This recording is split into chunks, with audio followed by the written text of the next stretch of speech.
The trouble began on a warm late summer evening, the kind that settled softly over the neighborhood and made the cul-de-sac glow with that cozy, suburban tranquility everyone claimed to love. For most residents, it was a comfortable, quiet place where porch lights flicked on automatically, sprinklers whispered across lawns, and people waved half-heartedly at each other before disappearing into their homes. But tranquility in neighborhoods like this was always conditional, always fragile, and always threatened by the presence of one person who had dedicated herself to monitoring every blade of grass and every flicker of light on the block. In this particular neighborhood, that person was the woman everyone privately called the Shadow with a clipboard, though never to her face. To me, she was simply the neighbor whose house sat directly across from mine. Karen.my home was one of the few on the block that had been updated with modern safety features, including a pair of unobtrusive, motion-triggered security lights above the garage and along the side walkway. The lights didn't blaze like stadium lamps. They simply brightened softly whenever a person or animal passed through the driveway or sidewalk area. They had been installed after a series of petty thefts a year earlier. Nothing dramatic, just a mishmash of missing packages and one incident involving a rummaged glove compartment. The HOA never solved those incidents, of course, but they did send out a reminder that residents are responsible for taking reasonable precautions. I had taken that advice literally. The lights had been in place for nearly 2 years without a single complaint. Delivery drivers liked them. Kids walking home from after-school programs appreciated them. And even the joggers who looped our street in the early morning enjoyed the sense of security they provided.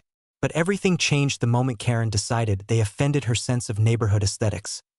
The first warning arrived in a crisp white envelope bearing the HOA logo, slipped perfectly into my mailbox.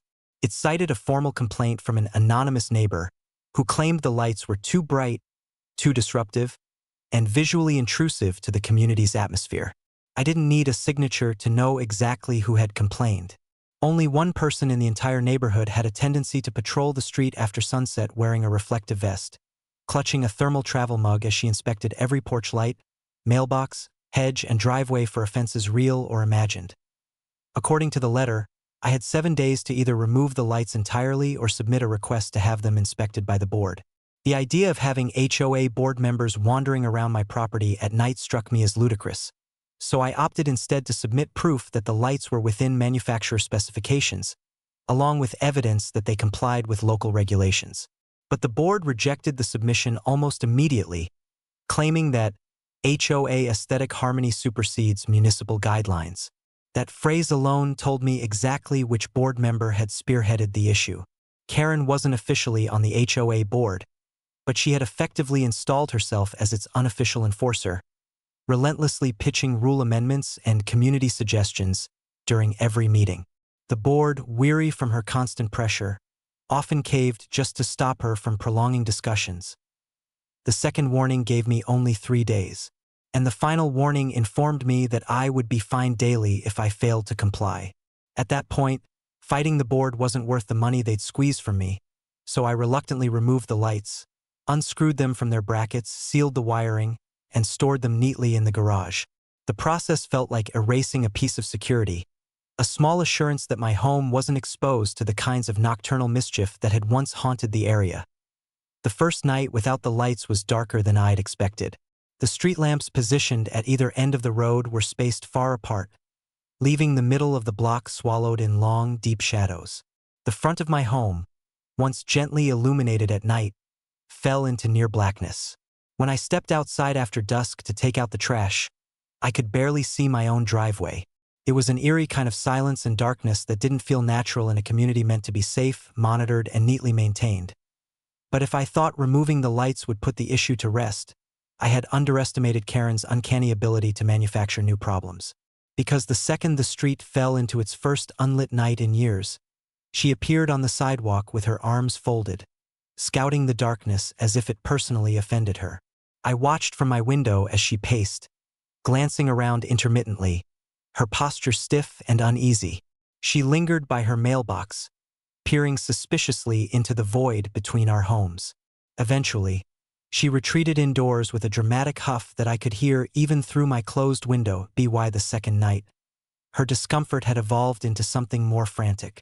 She emerged again, this time carrying a small flashlight, sweeping its narrow beam across the ground like a nervous detective. She paused at various shadows, crouching near bushes, scrutinizing the edges of driveways, and inspecting the sidewalk for signs of intruders. Her movements were sharp and restless, and even without speaking, it was obvious she felt the sudden absence of the lights far more acutely than anyone else. The irony was so blatant it almost felt scripted. She had demanded the lights be removed, and now she was creeping through darkness that had been created exactly because of her persistence. But I wasn't the kind of person who delighted in someone else's discomfort. I had complied with the rules. I had no interest in confrontation. If anything, I found the situation sadly predictable. People like Karen never understood the consequences of their own meddling until those consequences circled back to them. By the third night, the neighborhood had begun to take notice. Joggers avoided the block entirely, opting for the parallel street instead. A delivery driver hesitated before approaching my house, shining a flashlight down the driveway as if expecting something to leap out of the shadows.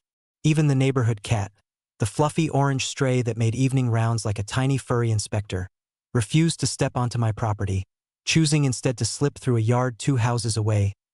Karen, meanwhile, seemed to unravel further. She made multiple trips outside, each visit accompanied by a different tool or accessory. First the flashlight, then a high-visibility vest, then a small portable lantern that she carried in her hand like a Victorian ghost. Her pacing intensified. Her posture tightened. Her glances darted wildly.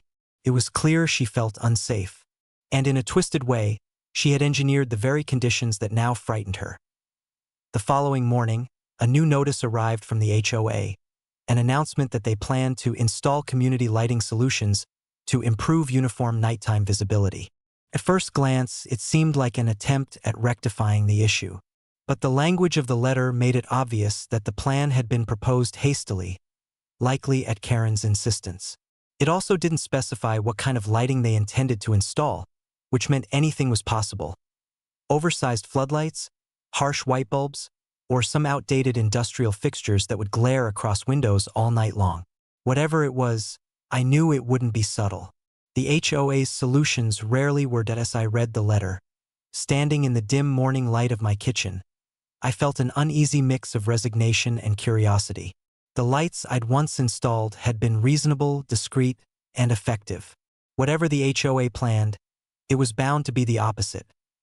And so, as I folded the notice and set it on the counter, I realized something important. The real chaos hadn't even begun yet.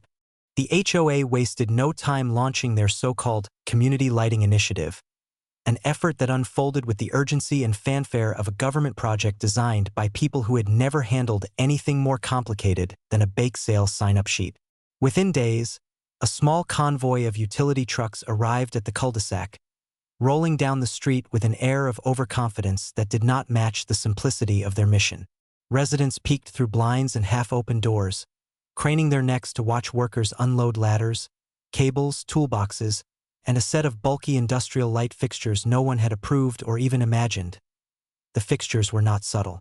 They resembled miniature stadium floodlights, harsh, metallic, boxy rectangles capable of turning night into noon. Their purpose, according to the HOA, was to ensure uniform illumination and mitigate the risks associated with insufficient lighting. In reality, every homeowner instantly recognized that these lights were an overreaction fueled by a certain neighbor's nighttime anxiety. Some murmured complaints under their breath. Others simply watched in horrified silence as the workers marked the installation spots with orange cones and chalk lines. Karen supervised from her driveway, arms crossed, mug in hand, wearing the bright yellow safety vest she reserved for occasions she deemed official. She hovered near the workers, occasionally gesturing toward the darkest corners of the street and nodding approvingly whenever they agreed with her suggestions. She had achieved what she believed was a triumph, forcing the HOA to intervene, pushing the neighborhood toward what she claimed was a higher standard of safety. But the rest of us saw something else entirely. A disaster unfolding in slow motion. By sunset that evening, the first 2 floodlights were in place. One was mounted high on a utility pole near the entrance of the cul-de-sac, angled downward in an attempt to illuminate the road. The second was installed much closer to my home, positioned on a tall metal post that stood directly between my driveway and Karen's front walkway. It was unmistakably pointed toward the area where my security lights used to be, as though the HOA intended to replace my offending lights with something twice as bright and infinitely more intrusive. At dusk, workers conducted a test. The lights powered on with a sharp electrical hum, flaring to life with a near-blinding intensity that washed over the entire street. The beam illuminated not just the intended areas but also the sides of houses, bedroom windows, rooftops, mailboxes, and even the tops of passing cars. The cul-de-sac glowed with a sterile, unnatural brightness, cutting through the evening like a surgical lamp. There was no softness to the light, no warmth, just a cold, harsh glare that made the entire block look like a parking lot outside a warehouse. Within seconds, a ripple of discomfort spread through the neighborhood. Porch lights flickered in comparison. Blinds snapped shut. Dogs in nearby yards stopped in confusion, squinting upward. I stepped outside, shielding my eyes from the glare, unable to even see the stars beyond the artificial glow. The illumination reached deep into my living room through the front window, casting a stark, unwelcome brightness across furniture and walls. Yet Karen seemed thrilled. She hovered beneath the beam, gazing around with a smile of self-satisfaction, convinced she had restored safety and order. For a moment, I almost felt a twinge of sympathy. She had no idea what kind of trouble she had just helped unleash. The floodlights remained on for their first official night of operation. That was when the chaos began. The brightness attracted insects by the hundreds. Moths, beetles, gnats, and things I had never seen before. They gathered in dense swarms around the poles, swirling like frantic clouds, their bodies casting jittery shadows across the pavement. Some clung to the sides of houses, slipping through small gaps around windows and doors. The air buzzed with constant wing beats, a sound that carried through the block like a soft, persistent static. But insects were only the first wave. The sudden illumination disturbed nocturnal animals that had long grown accustomed to the previously darker, balanced environment. Raccoons stumbled out from hedges, confused and blinking. Possums shied away from the glare, scampering across lawns with frantic urgency.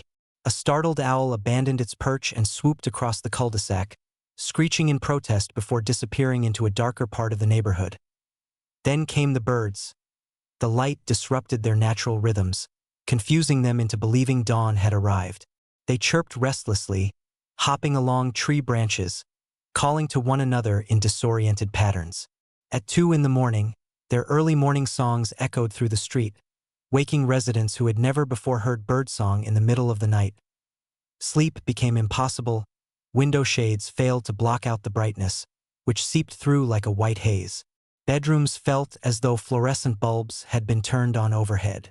People tossed and turned, shielding their eyes, muttering in frustration. Children woke up crying. Even pets began pacing anxiously, unable to understand why the night refused to fully settle. By the third night, the neighborhood looked exhausted. Residents emerged with tired eyes and disheveled hair, grumbling about headaches, migraines, and restless sleep. A few had begun taping cardboard to their windows. Others had resorted to sleeping with towels or blankets draped over their faces. Still, the HOA insisted the lights were necessary and would remain until further evaluation. Then, inevitably, Karen cracked. She had been the loudest supporter of the new lights, claiming they made her feel safer and more secure. But it quickly became clear she hadn't anticipated the direct consequences. The beam that shone squarely across her front windows, flooding her living room with blinding white light every evening. Her paper-thin curtains did nothing to stop it, and the insects attracted to the brightness seemed particularly drawn to her porch, forming a buzzing halo around her doorway. She paced more frantically than ever, but this time it wasn't the darkness unsettling her. It was the overwhelming, relentless brightness. She appeared at odd hours of the night, squinting under the glare, sweeping insects off her steps with a broom, swatting at moths stuck to her doorframe. The insomnia carved deep lines beneath her eyes, and her usual confident posture wilted into one of fatigue and irritation. By the end of the week, she was no longer celebrating her victory. She was complaining. Complaining to neighbors, complaining to the HOA, complaining to anyone within earshot. The very lights she had demanded were now her greatest torment, and for once, her panic held a flavor of poetic justice. Still, the HOA insisted the lights remain, and as the neighborhood continued to grow restless beneath the constant glare, tensions quietly mounted, setting the stage for what would become the most chaotic HOA meeting the cul-de-sac had seen in years.